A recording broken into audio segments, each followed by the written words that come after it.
Bonjour Mathieu, bonjour à tous. Jimmy Mohamed, le médecin d'Europe 1, le médecin de famille, si j'ose dire. On a besoin de quelques conseils très pratiques ce matin, en fait. Les écoles sont désormais fermées et débutent aujourd'hui les cours à distance pour tous. Est-ce que vous avez quelques conseils simples pour surmonter au mieux cette période ? Oui Mathieu, vous avez raison. Alors il faut en cette période être indulgent. C'est difficile et donc on fait déjà de son maximum.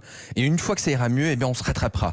Alors il faut bien comprendre que le processus de mémorisation est meilleur quand les enfants sont actifs et non passif. Alors l'exemple assez caricatural, c'est un enfant qui va être derrière son écran, à distance, avec Zoom, et qui va rapidement s'ennuyer car il n'a aucune interaction.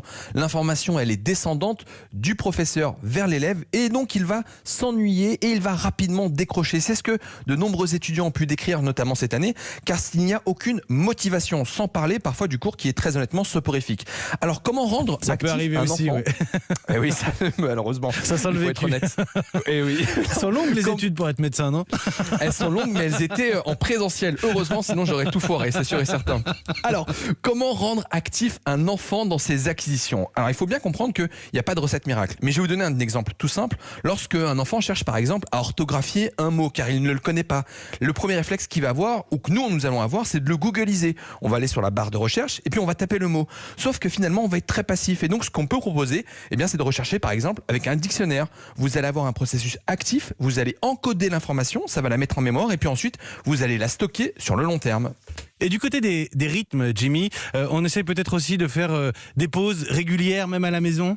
Exactement, car l'attention, elle peut varier d'un enfant à l'autre. Certains vont pouvoir la maintenir durant de nombreuses heures, mais d'autres vont avoir besoin de ce qu'on appelle des pauses parking. Alors, une pause parking, qu'est-ce que c'est ? C'est des moments où l'enfant va avoir une baisse de sa vigilance. Il va se mettre dans une forme d'état de veille passif. Dans le cerveau, il va se passer des choses. Vous allez avoir certaines ondes qui vont ralentir sans pour autant s'endormir. Ces pauses, elles durent 10 à 20 minutes et c'est un très bon moyen pour le cerveau de se reposer, de récupérer l'attention qu'il n'était plus en mesure d'assurer. Et dans ces moments-là, lorsqu'il y a la pause, pour qu'elle soit efficace, le corps et la tête ont besoin d'un appui et c'est pourquoi l'enfant se laisse aller sur son bureau, la tête dans ses bras. Et donc, il faut le laisser faire ça.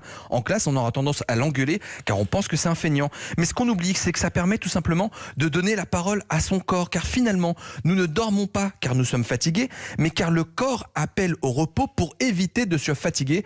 Et sur ce, moi je vous laisse, je vais aller faire une petite sieste.